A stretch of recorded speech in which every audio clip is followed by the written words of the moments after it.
5ஆம் தேதி வரை நடைபெறவுள்ளது. இவ்விழாவிற்கு தூதராக ஹிந்தி நடிகர் அமிதாப் பச்சன் பணியாற்றி வருகிறார்.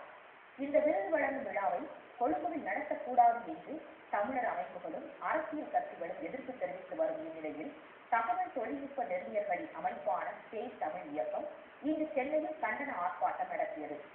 சென்னை பூங்கா நகரில் உள்ள நிறைமரங்கம் முன்பு நடைபெற்ற இந்த ஆர்ப்பாட்டத்தில் கொழும்புவில் திரைப்பட விருதுகள் வழங்கும் விழா நடத்தக்கூடாது என்று கோஷங்கள் எழுப்பப்பட்டன. இலங்கையை தாக்குவதற்கு இந்திய அரசும் சிங்கள அரசும் கூட்டு தேர்வு செய்யும் சதி திட்டமாகும் இது.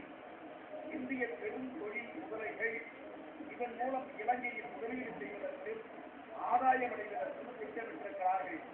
இந்த கொடிய இனப்படுகொலையை மறைக்கிற முயற்சிக்கு இந்திய திரையுலகம், இந்திய திரைக்கலைஞர்கள் துணை போகக்கூடாது என்று வலியுறுத்தி ஸ்டேட் தமிழ் மூமென்ட் சார்பில் இந்த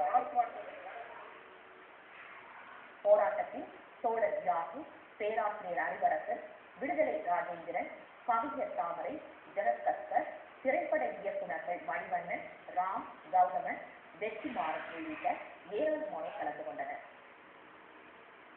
ஒகேனக்கல் தூத்துக்குடி நீர் திட்டம் தொடர்பாக தமிழக